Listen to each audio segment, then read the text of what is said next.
Welcome. My name is Cecil Barron Jensen. I am the Executive Director of ReMain Nantucket, and it is my pleasure to welcome you all here tonight. Thank you for coming out on a rather chilly, wet evening, so we really appreciate you being here. It is my privilege to welcome you to the encore screening of this important film by James Balog. Many of you in the room will remember Jim for his Emmy-winning award film, Chasing Ice.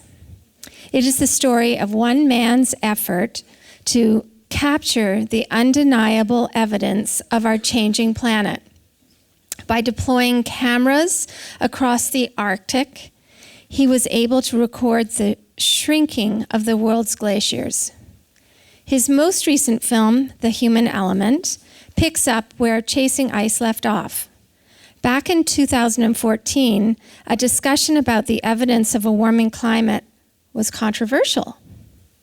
Today, the human impact on Earth is undeniable and permanent. Just a few days ago, 11,000 scientists declared that we are facing a climate emergency and demanded that we address critical problems such as warming, loss of ice, rising meat production and air travel, shrinking forest cover, and more. Jim's film, The Human Element, is heartbreakingly beautiful and not only tells the story of climate change through an investigation of the four basic elements, earth, wind, fire, and water, it also introduces us to the people who are impacted by these changes every single day, which of course asks us to think about the impact of climate change on our fragile spit of land. Interestingly, this weekend, my husband and I hosted a friend from Colorado. We were talking to Eric about our fears about sea level rise, and he looked askance. We quickly realized our friend had never worried about the reality of sea level rise. The same is true for Paul and I.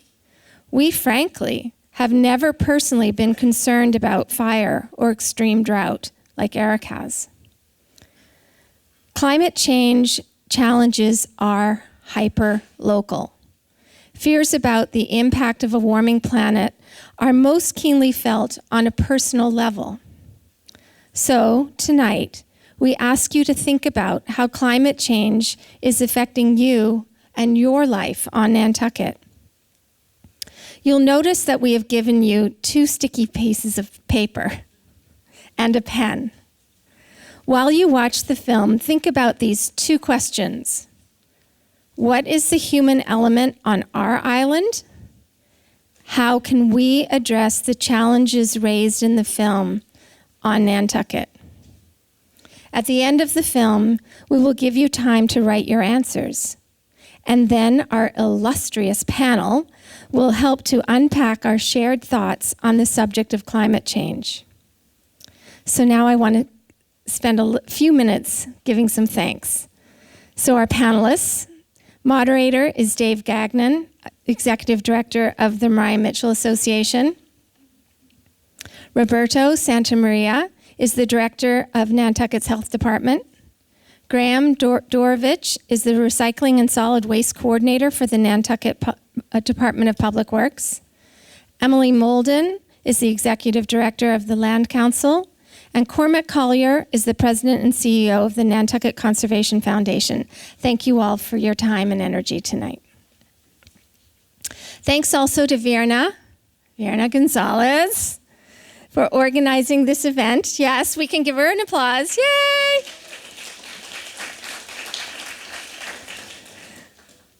Thank you for organizing this wonderful event and for your tireless work on our new website, Nantucket Footprints. At the end of the evening, you'll get a bookmark with a reminder about Nantucket Footprints.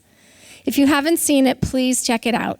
It's designed as a gathering place for thoughts, events, and tips on how to reduce our environmental footprints and keep our island looking beautiful.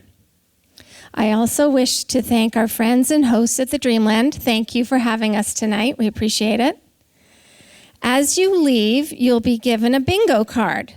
It's pretty self-explanatory, but if you have questions, thank and please direct them to Shelley from the Mariah Mitchell Association. She knows it all.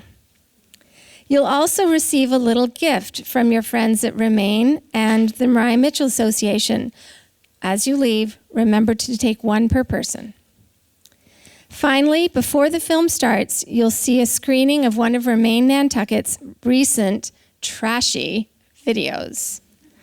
Thanks to Dan Driscoll and Kevin Flynn for their sense of humor and for making recycling fun. Now it is my pleasure to introduce Dave Gagnon, who's going to introduce us to a few new words and concepts before the film. Thank you. Thanks, Cecil.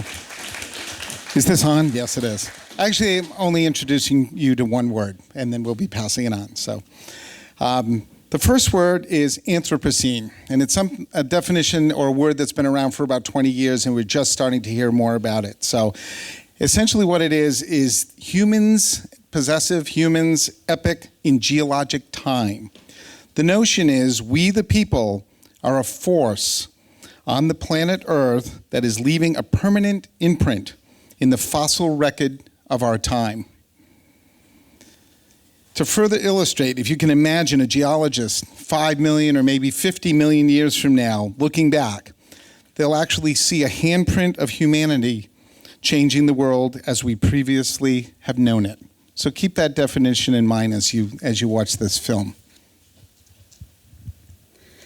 Thanks, David. So my name is Emily Molden, and I just wanted to introduce you to another concept that you will see throughout the film this evening, and that is human tectonics. So we are all familiar with the forces that result from tectonic shifts: volcanoes, tsunamis, earthquakes. Human tectonics, which is a concept introduced and presented by the filmmaker James Balog, encompasses all of those human-induced mechanisms that have begun to dominate the forces of nature and have begun to overpower our natural systems. So while geologic tectonics must be endured, the idea is that human tectonics can actually be stopped if we wish to stop them.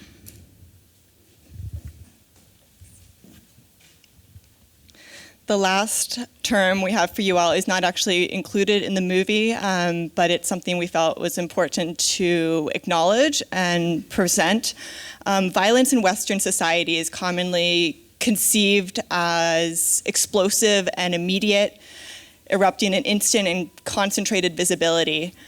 In contrast, the term slow violence, coined by Rob Nixon, calls us to reconsider these assumptions and consider the relative invisibility of slow violence, namely an attritional violence unbounded by time or space that is perpetrated against places and people that are voiceless.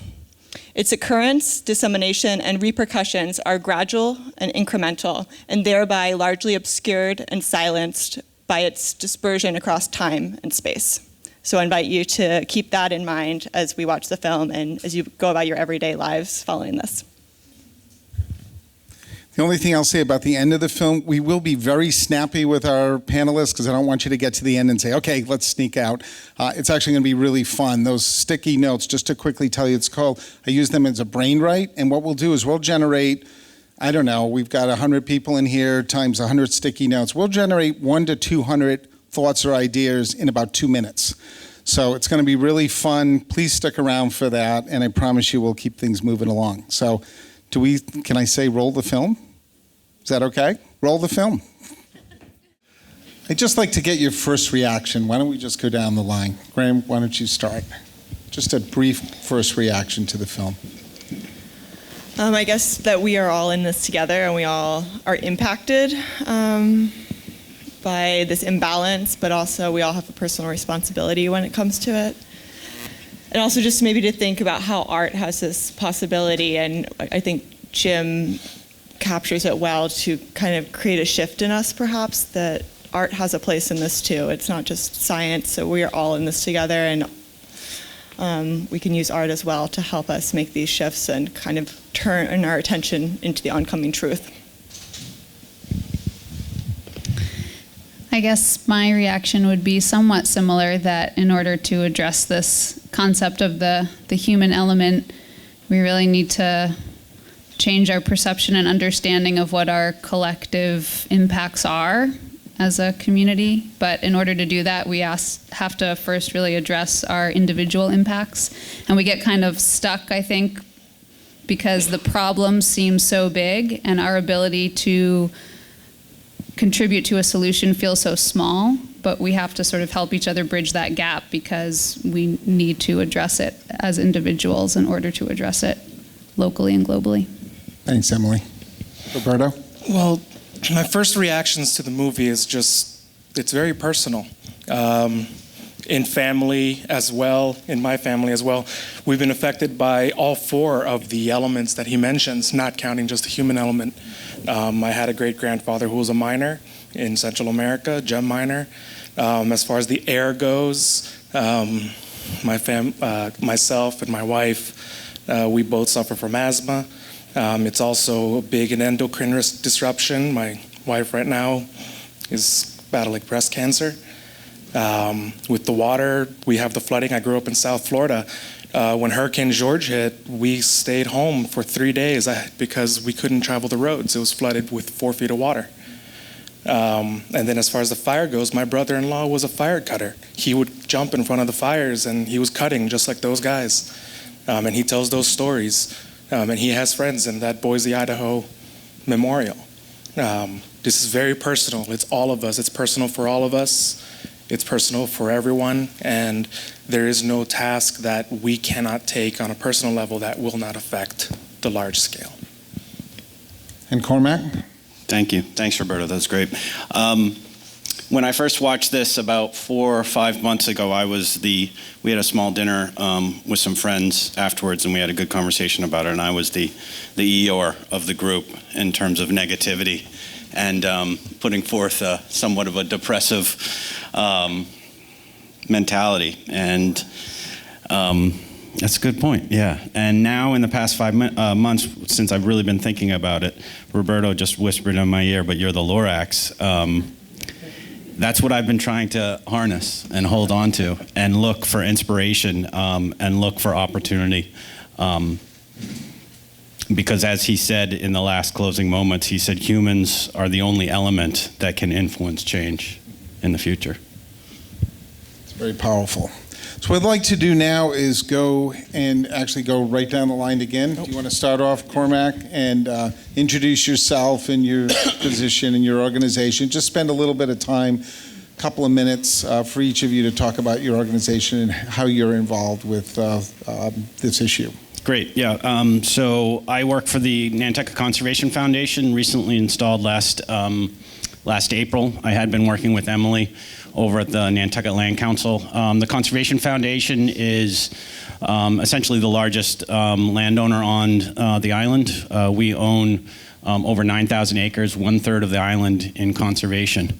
And when it comes to the issues surrounding global climate change and how it affects our properties, certainly it affects the breadth of the properties and almost each and every one of them.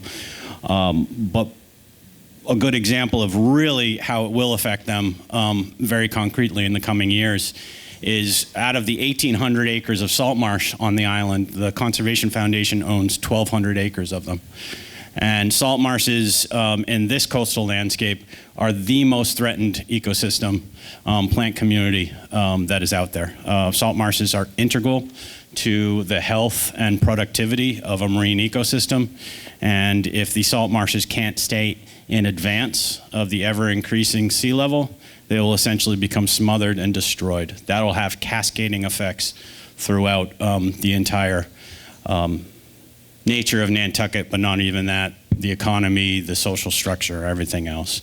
So that really hits home for our organization, how we in the future are going to build more coastal resilient landscapes for our own. And then also how we have to actually lead by example in terms of the climate discussion and our own carbon footprint. So we've been starting to review how we utilize fossil fuels in our own consumption and look at sort of certain ways that we can reduce them by making our buildings more energy efficient, number one, but also looking at alternative sources of energy as well. I mean, we are an island. I always go back, I am so just astounded that we are still dependent, that we are not independent, this type of an island with this type of a community, but we'll get there. Thank you. I am Roberto Santa Maria. I'm the director of the Health Department, the Health and Human Services Department here on the island. We do a lot of things. It's a very wide scope, everything from permitting to inspections. But the primary focus of what we do is actually on the back end. One of the primary things that I do is I'm an epidemiologist by training. I study illnesses and diseases, and I keep track and I track that on how it changes over the course of the years with the population here on the island and how it compares to the states of Massachusetts.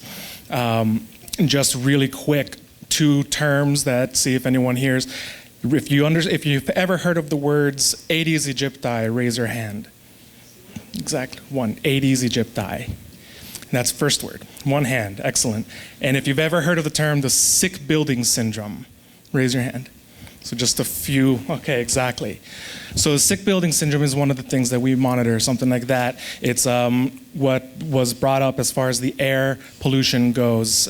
Sometimes we have done so well at insulating and encapsulating our homes that now there's so little air exchange between the outside of the home and the inside of the home that we are getting pollutants concentrating on the inside of our own homes.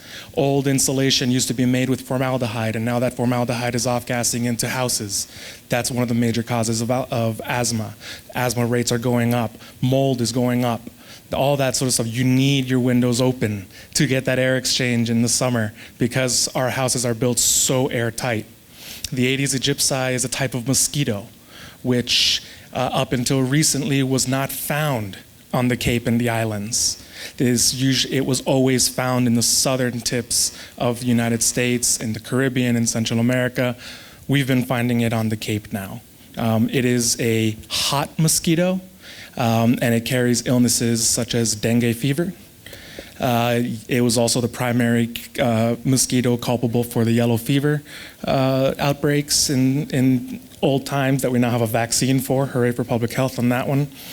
Those are the things that we're starting to see with climate change. We see with flooding, upticks in mosquitoes, uptick in mosquito-borne disease. Higher heat, upticks in tick, and now upticks in tick-borne disease, pun intended. Things like that. Thanks, Roberto.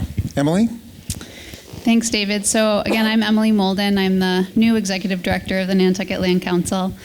And our organization is primarily an environmental advocacy group. We do a lot of research and educational programs that we try to focus in on local environmental issues, field trips for local school kids on things like erosion. We also partner with a lot of other organizations and with the town on some research projects and restoration projects, such as looking at our eelgrass health in the harbors. I think one issue that has really become pretty clear for a lot of people is that the resiliency that our natural systems have is starting to really decline and be impacted by some of the changes we're seeing. So for example, these eelgrass beds, which are designed to help to mitigate storm damage and dampen wave action and also helps to create such a vibrant ecosystem in the harbor, are being impacted, and they're just having a lot of different effects on a lot of different aspects of community and tourism and everything else that we depend so much on out here. We also try to work closely with the town and the community on policy and looking at smart policy, smart growth, ways that we can all kind of work together to combat these changes that we're seeing in our climate and our environment, and try to help educate the community on how to make those policy decisions and give them the resources that everybody needs to get involved and to do so. Thanks, Emily. Graham, would you like? I'm Graham Durovich. Thanks, David. I am the Recycling and Solid Waste Coordinator for the town. I work specifically in the Department of Public Works. And Public Works kind of covers everything that we take for granted, I would say. I really had no idea the breadth of work that the department covers, but a lot of road maintenance, storm drainage is a big thing that we are talking about with coastal resiliency specifically. We all know the areas where there are floods, and a lot of drainage systems that we have for stormwater are quite ancient and don't have the capacity to deal with the storms that we receive here, especially with climate change. And I focus my time, though, mainly with solid waste management and how do we optimize our waste management, how do we reduce waste and create those changes necessary, and consider what we do when we buy things at the store, and how that influences perhaps down the line what we see wash up on our beaches. Thank you. I'll just take a second and talk about the Mariah Mitchell Association and how we're involved. Our mission is really to create a passion for science through education, research, and hands-on experiences. And we do that through our Discovery Camp programs. We have over 600 kids that go through that. We have almost 10,000 people that come to our aquarium and learn about our surrounding harbors and oceans, and come to our science museum and our historic buildings, science buildings. We'll have about 30,000 people, we're estimating, that'll go through our Discovery Playground with everyday science. So we're really excited about that. It's a great way to expose people to science and get them excited about it.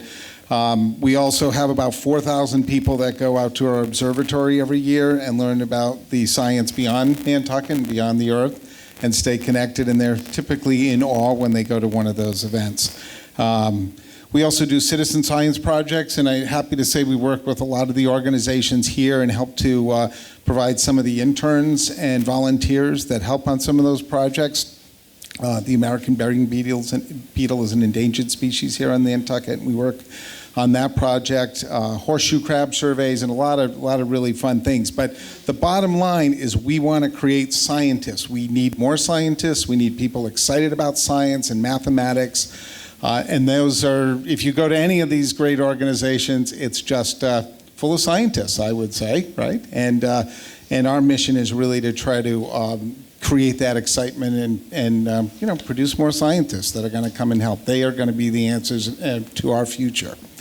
So what I'd like to do now is take a minute. We're going to do something really fun. You all get to get involved here. Everyone has a voice, and this is a way of making sure everyone is heard. So I'd like to ask two questions. The first question, we'll use the yellow piece of paper, yellow sticky note. And I'm actually going to ask my panelists here to help me out here. Maybe divide up into two sections. You guys go over there as soon as you're done. And here's you ready? Does everyone have anybody doesn't have a yellow sticky note? Okay, we'll get you one. Okay, we're good? All right, raise your hand if you're not. I'm going to ask first question, and we're going to take 2 minutes. Who has a way to time that for me? Somebody do that? You'll do that? Great. 2 minutes. We're going to spend 2 minutes on this. What is the human element on Nantucket? What's your thinking about that? What's your reaction to it? Just write something down. And when you're done, just raise your hand. We'll start coming around and collecting it. So what is the human element to you on Nantucket? Start. Don't let me go beyond 2 minutes. No need to put your name. Just whatever your thought is. Question, and I have to say, is really exciting because we're starting to see a lot of groupings and people have similar ideas. So, and really interesting things. So we'll get to that in a minute. Second question, how can we address the challenges raised in the raised in the film on Nantucket? So how can we address some of those challenges here on Nantucket? Go ahead and use your blue sticky to answer that question. So, in this short amount of time, we've answered two questions. We probably have about 100 responses for each. Here you go. All right. So Grant, why don't we just quickly summarize some of and then you're all welcome to come up here afterwards, but let's summarize some of the answers that we've had. So the first question is, what is the human element on Nantucket to you? Okay, Graham, you want to jump right in there and sort of talk about general categories? Sure. So I see a lot.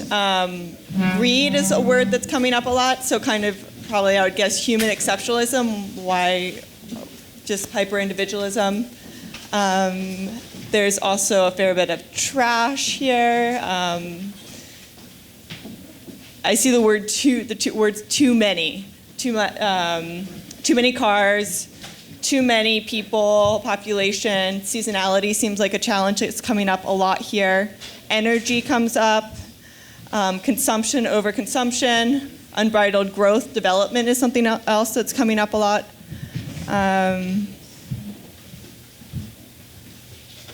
Tourism as well. You seeing something else? Pesticides, traffic. Oh, I love this one. Awarenessness. Awareness, or the need for an extended awareness that considers more than the here and now. Yep. Our tourists, we need them.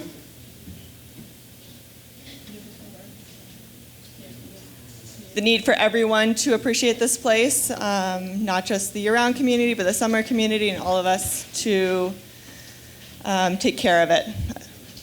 Does anybody, we've got maybe another minute for a couple of questions. Does anybody have a question they'd like to pose? Okay, I'm going to give you the mic for a second. I got it. And you can pose it to anybody here. Go ahead. This should be really simple. Where can I get a hold of this film to show it elsewhere? Yeah, Amazon Prime. You can get it there. Did you hear that? Amazon Prime. Okay. It's called The Human Element Yeah. by James Balog. Another question for anybody on the panel or any comment you want to make while we just finish up here? How do you deal with local businesses to make them more sensitive to the community, to the environment? Stop and Shop has all of the plastic things. Marine Home sells Roundup, and I've had an ongoing battle with them for years, and they say, well, people buy it. So, like, hello, thank you. Oh, yes. So that goes to the age-old question in terms of how you effectuate change. Do you, from a policy level, do you do it from education or do you do it from regulation? Yes. So I am a fan of both. I think if you know me, I certainly would lean towards the regulatory side too, as really having the final effect. But you can't get the regulations passed until you have a well-informed and educated electorate. So you need to you need to educate the base in terms of really having them understand what the issue is, and then put forth the regulation. And then when it comes to businesses, you could always do more in terms of voting with your dollars on this island. I've seen it with the fertilizers. I've seen some companies come around based upon what the customer wants and what the customer doesn't want. But when it comes to that, I think certainly there's a critical mass by voting with your dollars, because many of them just ignore if it's a small amount. But education, regulation, and voting with your dollars. One more, another question?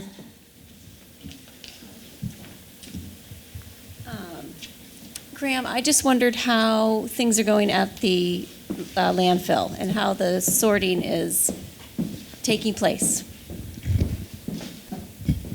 I'll just address that quickly because it's related but a little disconnected from the film, but definitely related. No. So as some of you might know, back in February, we made a change in how we are calling the different waste streams and specifying that we really want a clean, compostable waste stream. So that's just food scraps and paper. So we have our normal recycling waste streams that we've always had here on the island. And then we have a food scraps and paper waste stream. And then we have a waste stream for everything else, everything that's not recyclable and not compostable. So non-recyclable and non-compostable.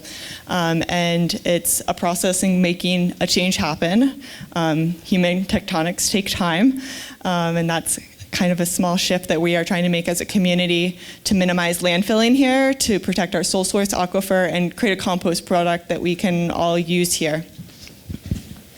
Great. I'd like to have Roberto now take a minute and let's look at the second question. How can we address the challenges raised in the film on Nantucket? Roberto, could you talk about some of the categories? It sounds good. We had a lot of categories here, actually. Everything from alternative energies to impeach our president. So we have this whole top layer here is look into alternative energies, reduce the scales of energy consumption. We've had everything from implement greener technologies. Down here, all of this was raising awareness and education. So I know I'm blocking it for some people, so I'm just going to duck here and make myself small. So when we have the educate the businesses, and so that the businesses can educate the consumer and where their end products go, and how that also ties in with what Graham just mentioned. And I'm kicking this thing now. We also have everything from change our built environment. Some people actually suggested raising some of the buildings and retreating to let the nature reclaim that area. Everything from rebuilding our natural environment to changing our zoning laws. And then down here, we kind of didn't know where to put these. We had change our politicians, impeach Donald Trump, and we should elect people who use science and established facts when creating their regulations. That was perhaps my favorite one. And now that I pulled it off, let me read it by one. If I put it upside down. Elect people who are guided by science and established facts. That is perhaps the biggest takeaway from everything that I've seen here as well, and what David was talking about. We need people who understand science making policy. So I will cut it from there. I think unless we could do one more question, and otherwise we'll just wrap it up. I think I got Virna to agree that we could post all these responses, so you can see not only that what you put down, but also what other people did as well. And we'll put that all on Footprints. Yes, Nantucket on the website. What's the website address? NantucketFootprints.net. Okay. Is that right? All right, perfect. Cormac, you have a question? I have a comment, and I'm going to pass it off to Lauren Sinatra. And in terms of leaving here without an overwhelming sense of negativity, it's nice to know that there's actually positive things going on from the town point of view, and then perhaps utilizing what the town resources are to make own changes in your own household. So perhaps you could say a few things. Thank you, Cormac. I didn't ask for this, but my name is Lauren Sinatra. I'm the energy coordinator for the town, and thank you, everyone, for putting this on. Just a final couple of thoughts before you go. The town of Nantucket is the only municipality in the entire Commonwealth that offers a local solar rebate for our residents up to $4,000. It's been a very successful program, so if you're considering solar on your home, know that we're there to support you. We understand it costs more to do, but that really does help the economics. An update that the town of Nantucket did solicit solar proposals for various municipal facilities up to 5 megawatts of solar energy, and we're in the process of evaluating those proposals now at some locations such as the airport, the schools, the public safety facility, and others. So hopefully we'll have some positive news on that front soon. And of course, always the low-hanging fruit, energy efficiency. If you can take advantage of the Mass Save program, however you can for your home, your apartment, doesn't matter if you're a renter or a landlord, please do that. Mass Save comes to the island every other month. And also an update that the town of Nantucket, through our office, we received a $50,000 grant to update our climate action plan. So we're going to be looking at strategies to reduce our local greenhouse gas emissions from increasing energy efficiency, increasing renewable energy, cleaner transportation, reducing waste, and management of our open spaces. So hopefully through those initiatives, we'll keep this ball rolling. And if anyone has questions, I'm in the planning department. Thank you again.